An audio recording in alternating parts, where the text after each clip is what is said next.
지난주에 우리는 예수님이 사도 되셨다는 것이 성도로서 처한 어려운 현실 신앙생활에 어떻게 도움이 되는지 함께 말씀을 살펴봤습니다.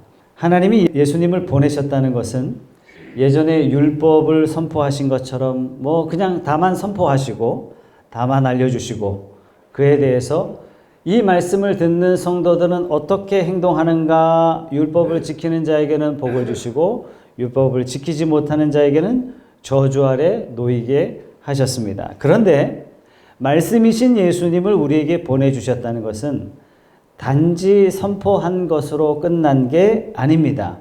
선포하신 내용, 약속하신 말씀, 우리가 이룰 수 없지만 우리로 하여금 친히 이룰 수 있도록 예수님이 거기까지 심부름하시도록 보내심을 받은 자, 그래서 예수님이 사도로 이 땅에 오신 겁니다. 그래서 과거는 율법의 시대지만 지금은 은혜의 시대인 거예요. 우리는 행할 수 없지만 예수님께서 친히 사도로 오셔서 우리로 하여금 행하게 하시고 은혜 받게 하시도록 오셨기 때문에 사도다, 이렇게 말씀드렸습니다. 여러분, 사도는요 심부름꾼이에요. 사도란 사환, 이런 뜻을 가지고 있습니다. 어떤 일을 이루도록 오셨어요? 하나님의 목적을 이루도록 저와 여러분들을 하나님의 자녀로 온전한 자로 장성한 자로 세워서 하나님의 나라를 반드시 이루도록, 그래서 어떻게 해요? 하나님께 영광이 되는 그 자리에 이르도록 예수님께서 사도로 오셨다 하시는 겁니다. 이 사도적 사명을 감당하기 위해서 예수님은 고난받으셨고 예수님은 십자가 지셨고 지금도 여전히 성령을 보내셔서 우리 안에 역사하시는 줄 믿습니다. 그래서 우리 신앙생활에 가장 힘든 질문이었던 하나님 정말 계신가? 그 계신 하나님이 과연 나에게 관심은 있으신가? 이 두 가지 진지한 질문에 예수님이 사도로 오셨습니다 하는 대답을 여러분들에게 드렸습니다. 자, 그렇다면 오늘 말씀을 통해서 하나님은 우리의 형편 어디까지 하실까? 왜냐하면 우리 신앙생활에 어처구니 없는 실패가 상당히 많거든요. 내 잘못, 내 실패, 이거 우리 스스로를 보면 나도 나를 용납할 수 없는 그런 경우가 너무나 많아요. 어쩔 때는 내가 어쩌다가 여기까지 왔는가 스스로 반문할 때가 있어요. 여기에 대한 충분한 대답이 예수님이 대제사장으로 사역하십니다 하는 답에서 우리가 얻을 수 있습니다. 여러분, 제사장이란 중재하는 사람을 제사장이라 이렇게 말씀을 드릴 수 있습니다. 제사장은 양쪽을 화목하게 하는 책임이 있는 분이 제사장이에요. 그래서 성도를 어떻게 부르셨다고요? 왕 같은 제사장, 그냥 제사장이 아니라 왕 같은 제사장으로 저와 여러분들을 부르셨어요. 그래서 성도가 할 일이 뭐냐면 죄인들을 하나님 앞에 인도하는 일을 해요. 또 하나님 앞에 이 죄인을 중재하는 역할, 하나님의 사랑을 나타내는 역할을 하는 거죠. 그래서 우리 성도는요, 왕 같은 제사장으로서 이 세상을 살기 때문에 세상 사람하고는 좀 틀려요. 세상은 어떻게 해요? 자기가 이득을 얻기 위해서, 자기가 출세하기 위해서 안 보는 데서 악담을 쏟아내고 험담을 일삼는 일을 해요. 여러분, 이게 세상 사람이고 이것이 사탄의 일이에요. 그러나 성도는 세상 사람하고 조금 다릅니다.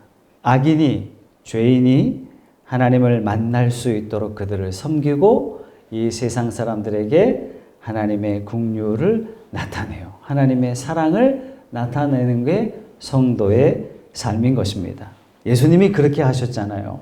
실제 우리가 잘못한 일에 관심을 가지고 드러내기 시작하셨다면 예수님께서 이 땅에 오셔서 우리의 잘못을 일일이 들추어내시고 하나님 보세요, 하나님 보세요. 만약에 그렇게 지적하셨다면 어느 누구도 하나님의 자녀가 될 수 없고 모두가 다 마땅히 지옥의 자녀가 되었을 것입니다. 그런데 이걸 다 덮으셨어요.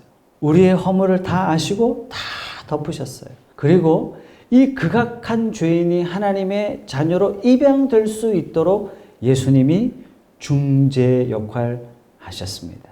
예수님께서 이 중재자의 역할을 하시기 위해서 두 가지 완벽한 직분을 가지셨죠. 첫 번째는 예수님이 하나님이셨어요.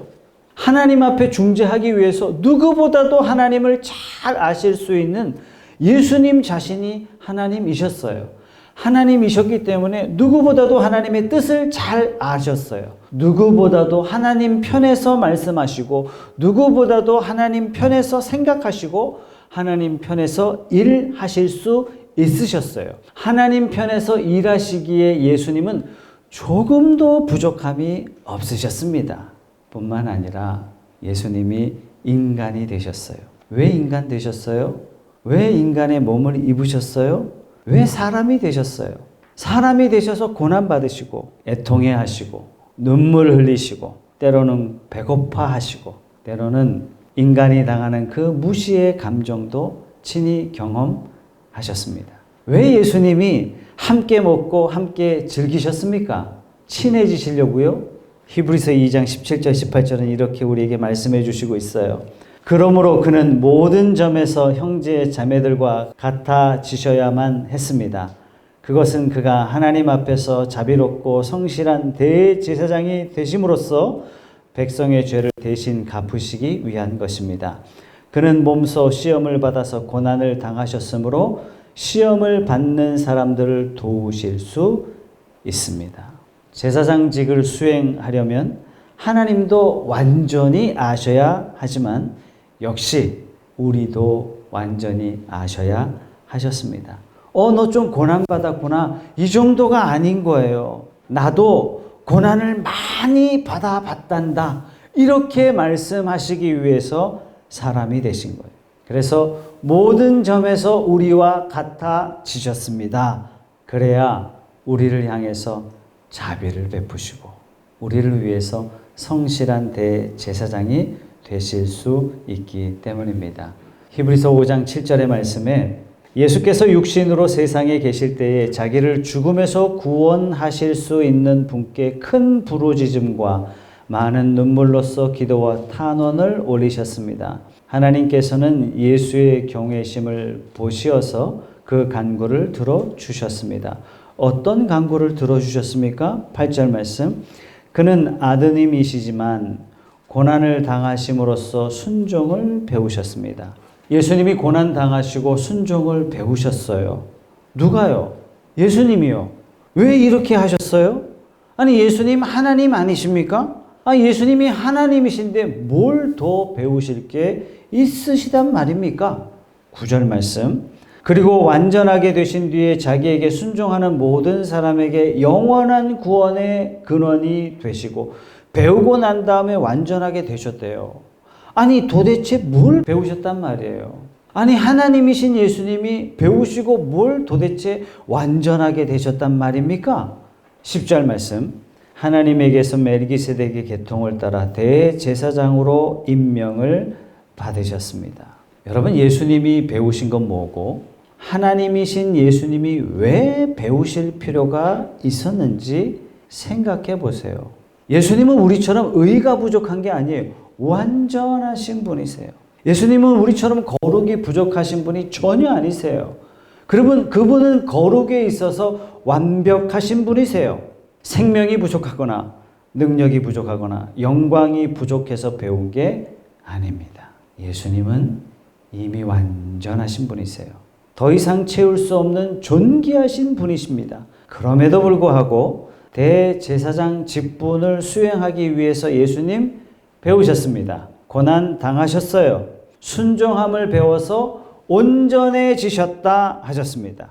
하나님으로서 배우실 필요가 없으신, 경험하실 필요가 없으신 완전하신 분이 우리의 연약함, 우리의 부족함, 우리의 어리석음에 대해서 배우셨어요. 이유는 딱 하나, 우리를 위하시기 위해서. 예수님 자신을 위해서 수행하시고 예수님 자신이 완성의 길을 걷기 위해서 고행의 길을 일부러 걸으신 것이 아닙니다. 우리를 위해서 어리석음의 자리에 오셨고 우리의 완악함을 위해서, 우리의 미련함을 위해서 이 미련한 자리까지 오셨어요. 오신 이유는 우리를 이해하시고 우리를 편들어 주시기 위해서입니다. 7절 말씀에 예수께서 육신으로 세상에 계실 때 자기를 죽음에서 구원하실 수 있는 분께 큰 부르짖음과 많은 눈물로써 기도와 탄원을 올리시기 위해서 예수님은 우리를 편들기 위해서 조금도 부족함이 없으신 분이라는 사실이에요. 지금은요, 우리를 편드시기 위해서 예수님이 어디 계시냐면 하나님의 보좌 우편에 계십니다. 예수님이 부활 승천하신 것은 할 일 다 마치고 휴가 떠나신 것이 아닙니다. 온 세상에 대해서 심판권을 가지신 그 예수님이 우리에 대한 이해를 체험을 통해서 충분히 하시고 하나님 앞에 우리를 변호하시기 위해서 올라가신 것입니다. 로마서 8장 34절의 말씀, 누가 감히 그들을 정죄하겠습니까? 그리스도 예수는 죽으셨지만 오히려 살아나셔서 하나님의 오른쪽에 계시며 우리를 위하여 대신 간구하여 주십니다. 여러분, 예수님은 고된 일 마치고 이 세상에 험하고 힘든 일 다 마치신 다음에 쉬러 하늘에 오르신 것이 아니라는 사실이에요. 왜 올라가셨어요? 우리를 위해서 직접 천한 자리까지 오신 것처럼 우리를 위해서 직접 보좌 앞으로 기도하러 간구하러 가신 거예요. 예수님이 왜 부활 승천하러 가셨어요? 쉬러 가신 게 아니라니까요. 우리를 대신하여 기도하시려고, 우리를 대신하여 간구하시려고, 우리를 대신하여 하나님 아버지께 요청하시려고 가신 겁니다. 다시 말해서 지금도 변함없이 대제사장 직분을 감당하시고 계신 것입니다. 사실 예수님이 하나님 본연의 자리로 돌아가셔야 되는데 여전히 변함없이 우리를 위해서 간구하시려고 대제사장 직분을 수행하시고 계신 것입니다. 요셉의 이야기가 힌트가 될 것 같습니다. 창세기 41장에 보면 바로가 신하들에게 말하였다. 하나님의 영이 함께하는 사람을 이 사람 말고 어디서 또 찾을 수 있겠느냐. 하나님이 그렇게 말씀하시는 거예요. 너희를 위해서 대변할 자 예수 말고 또 누가 있겠느냐. 바로가 요셉에게 말하였다. 하나님이 너에게 이 모든 것을 알리셨는데 너처럼 명철하고 슬기로운 사람이 어디에 또 있겠느냐. 네가 나의 집을 다스리는 책임자가 되어라. 나의 모든 백성은 너의 명령을 따를 것이다. 내가 너보다 높다는 것은 내가 이 자리에 앉아 있다는 것뿐이다. 바로가 또 요셉에게 말하였다. 내가 너를 온 이집트 땅에 총리로 세운다.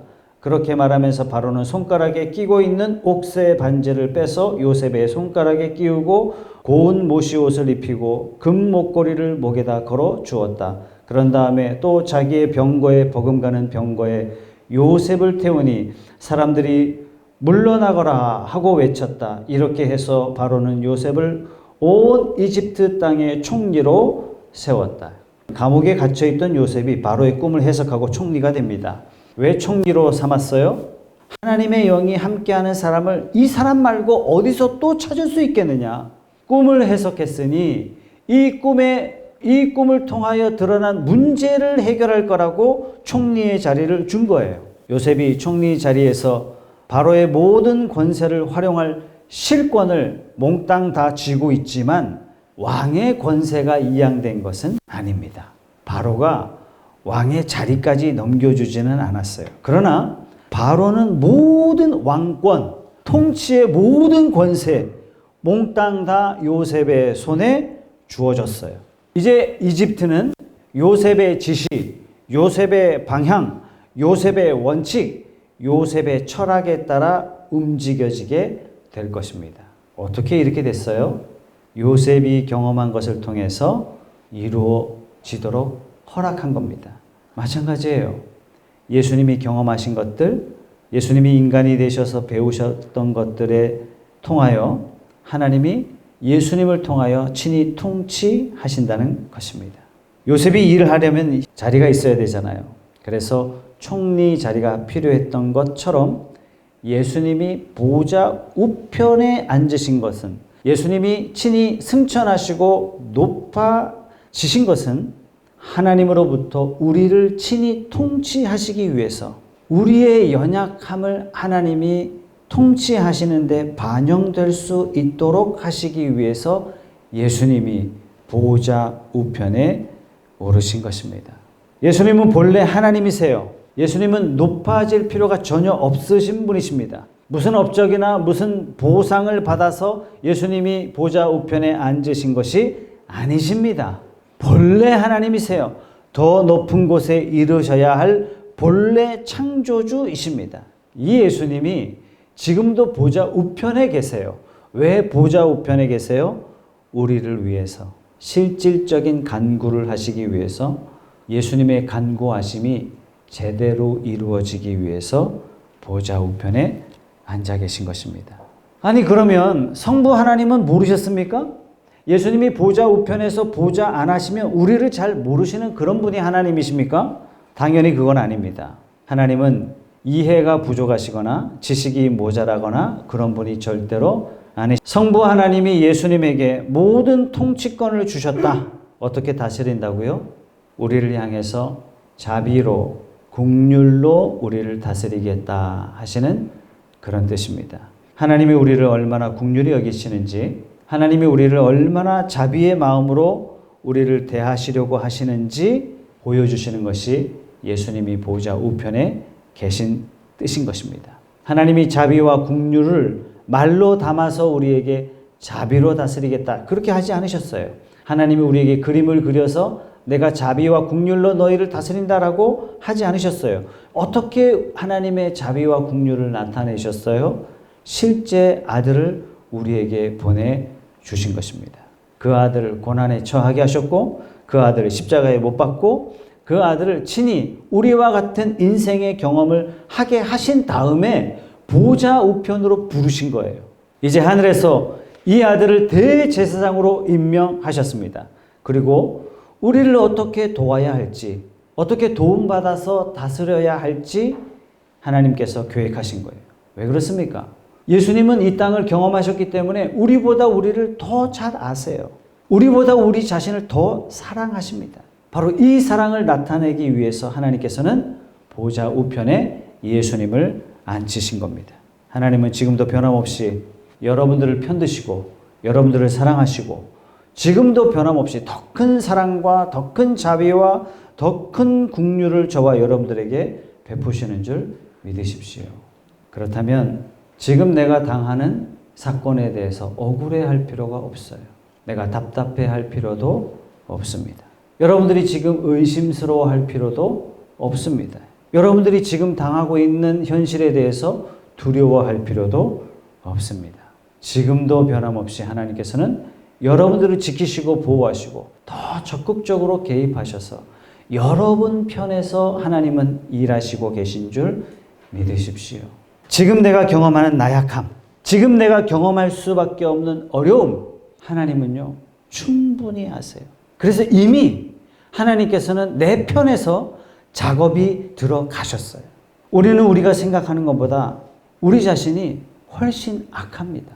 하나님의 그 선하신 은혜를 경험하고도 얼마든지 등 돌릴 수 있는 자라는 사실을 우리는 알고 있습니다. 뿐만 아니라 이 죄악된 세상은요 우리보다 훨씬 더 막강합니다. 우리가 신앙생활 제대로 해보려고 작정하는 그 순간 마귀는 조금도 틈을 주지 않아요. 우리를 넘어뜨리고 잡아뜨리고 우리에게 악한 감정을 쏟아내도록 마귀는 우리의 마음에 난도질을 해댑니다. 우리는 신앙생활에서 실패할 때가 더 많습니다. 어쩔 때는 주님 앞에 이 죄를 꺼내놔도 될까 싶을 정도로 회개하기도 부끄러울 그런 일들을 자주 범하기도 합니다. 자, 이때 중요한 것은 이런 우리 모습을 우리 주님께서는 우리보다 우리를 더 잘 아신다는 사실입니다. 우리가 우리 자신을 보고 놀랄 일에 하나님은 놀라지 않으신다는 사실이에요.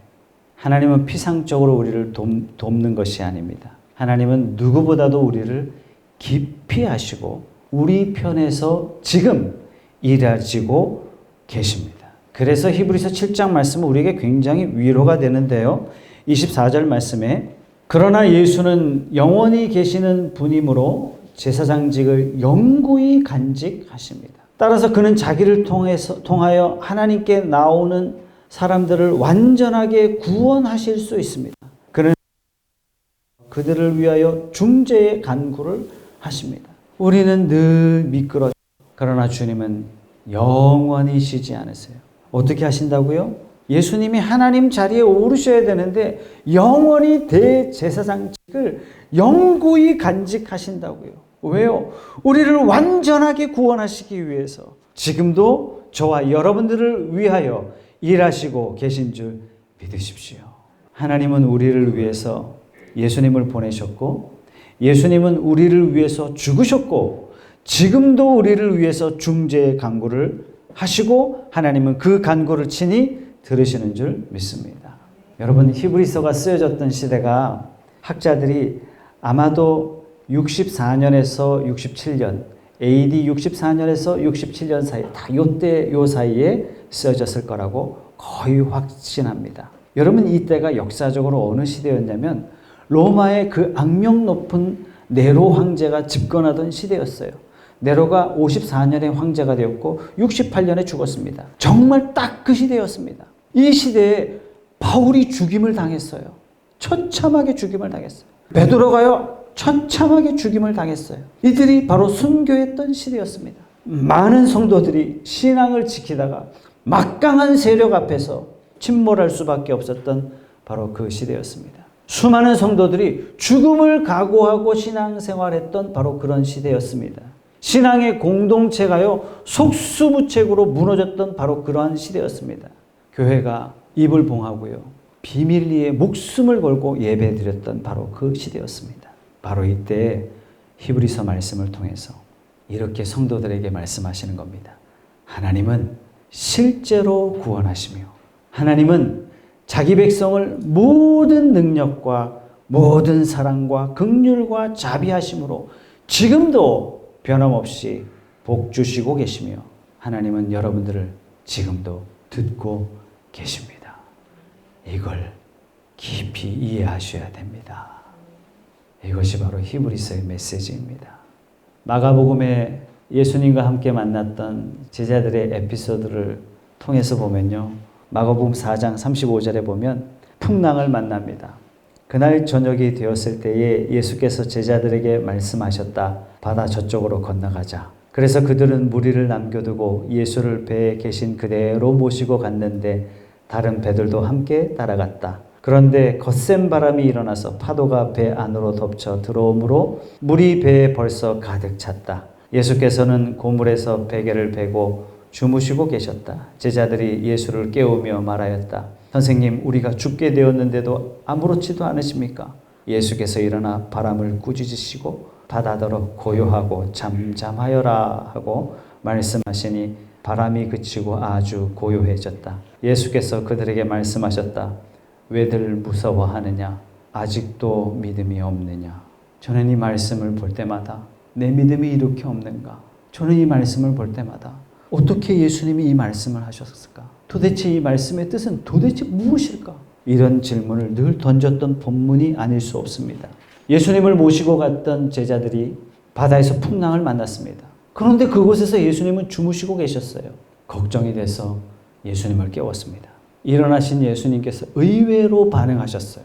예수님께서 꾸중하셨습니다. 왜 무서워하는데? 왜 아직도 믿음이 없는데? 아니, 도대체 어떤 믿음을 주님은 요구하시는 겁니까? 예수님은 창조주이시오, 역사의 주관자이시오, 온 우주의 통치자신데 어찌 만들어진 바다가 창조주를 위험에 빠뜨릴 수 있겠냔 말이다. 주님은 그렇게 말씀하시는 거예요.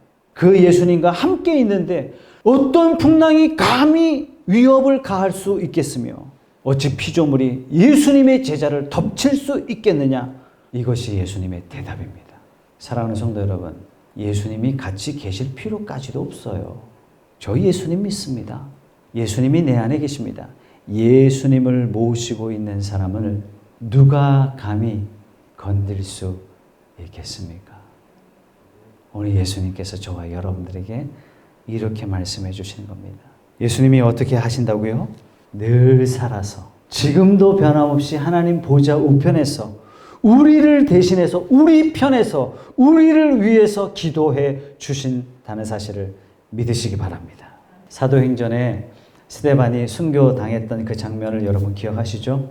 의기양양하게 스데반을 죽이고 다메섹으로 가던 사울을 예수님께서는 직접 만나 주셨어요. 예수님이 그 사울에게 뭐라고 말씀하셨다고요?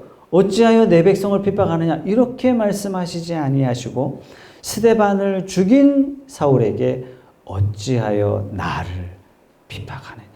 사랑하는 성도 여러분, 오늘 히브리서는 우리들에게 무엇을 가르쳐주고 있습니까? 하나님께서 이처럼 우리를 위하시고 하나님께서 우리를 향한 말로 다 할 수 없는 배려, 측량할 수 없는 사랑, 그 높으신 능력으로 보호하시고 큰 도우심으로 저와 여러분들을 친히 지키시고 인도하심을 가르쳐 주시고 계십니다. 그렇기 때문에 우리가 내릴 수 있는 결론, 히브리서 4장 14절 말씀입니다. 그러나 우리에게는 하늘에 올라가신 위대한 대제사장이신 하나님의 아들 예수가 계십니다. 그러므로 우리의 신앙 고백을 굳게 지킵시다. 우리의 대제사장은 우리의 연약함을 동정하지 못하시는 분이 아닙니다. 우리를 이해치 못하시는 분이 아닙니다. 그는 모든 점에서 우리와 마찬가지로 시험을 받으셨지만 죄는 없으십니다. 그러므로 우리는 담대하게 은혜의 보좌로 나아갑시다. 그리하여 우리가 자비를 받고 은혜를 입어서 제때에 주시는 도움을 받도록 합시다. 우리가 신앙생활 하다 보면 가끔 착각을 해요. 어떤 착각을 하냐면 믿음이란 내가 얼마나 하나님을 지키고 있는가, 믿음이란 내가 얼마나 떳떳한가, 하나님 저 좀 보세요, 저 이 정도면 믿음 있는 거 아닙니까? 아니에요. 사실 우리는요, 우리 스스로를 봐도 절망스럽고 하나님 보실 때는 얼마나 한심스럽겠습니까? 우리가 얼마나 한심한 자인지 우리 스스로 봐도 우리는 충분히 공감할 수 있습니다. 믿음이란 뭐냐? 우리 자신에게서 찾는 것이 아니라 믿음이란 하나님이 얼마나 나를 향하여 큰 긍휼을 베푸셨는지 그것을 아는 것이 믿음입니다. 그렇기 때문에 심령이 가난해야 하나님의 큰 은혜를 경험할 수 있는 거예요. 하나님, 나처럼 부족한 사람이 있습니까? 나처럼 나약한 사람이 있습니까? 나처럼 불쌍한 사람이 세상에 또 어디 있겠습니까? 종교개혁을 이루었던 독일의 마틴 루터는 하나님 앞에 우리는 평생 그지, 완전한 알그지와 같은 그런 심정으로 두 손을 하나님 앞에 올릴 때 하나님의 큰 은혜와 긍휼을 경험할 수밖에 없다고 이야기했습니다. 놀랍게도 우리에게 있는 대제사장 대신 예수님은 이런 우리의 연약함을 다 이해하세요. 예수님은 친히 이 땅에 오셔서 그 연약한 배신자라는 베드로 옆에 끼고 사셨어요. 충분히 아세요. 우리가 어디에 약한지, 우리가 무엇이 부족한지 충분히 아세요. 그 충분히 아시는 예수님께서 지금 뭐 하셔요? 하나님 옆에서 우리의 연약함을 이해하시고 기도해 주시고 계신 겁니다. 왜요? 제때에 은혜를 받을 수 있도록. 사랑하는 성도 여러분, 연약할 때, 연약한 우리의 모습을 발견할 때마다 하나님 보좌 앞에 더 가까이 나아갑시다. 나아가면 나아갈수록 우리를 채우시고 우리를 새롭게 하시고 우리에게 새 영을 가득 부어주셔서 하나님의 은혜의 자리에 풍성하게 참여하게 될 줄로 믿습니다. 기억하십시오. 하나님이 우리의 회개, 우리의 돌이킴에 귀를 기울이시고 계십니다. 우리가 도움을 요청할 때 하나님께서는 주저하지 아니하시고 우리의 기도에 응답해 주십니다. 우리는 지금 매우 어렵고 힘든 시기를 지나가고 있습니다. 이 시기를 여러분들이, 저와 여러분들이 믿음으로 승리하는 특별한 새해가 되기를 주님의 이름으로 축복합니다. 세상 사람처럼 세계 경제가, 정치가, 경제가 이래서 못 살겠다라고 아우성치지 마십시다. 이 상황일지라도 지금 하나님이 나를 지키시고 인도하시고 보호하시기 때문에 지금 하나님께서는 내 삶에 적극 개입하시고 작업에 이미 들어가셨다. 희망을 가지시고 이 해를 힘차게 도전하는 저와 여러분들이 다 되시길 주님의 이름으로 축복합니다.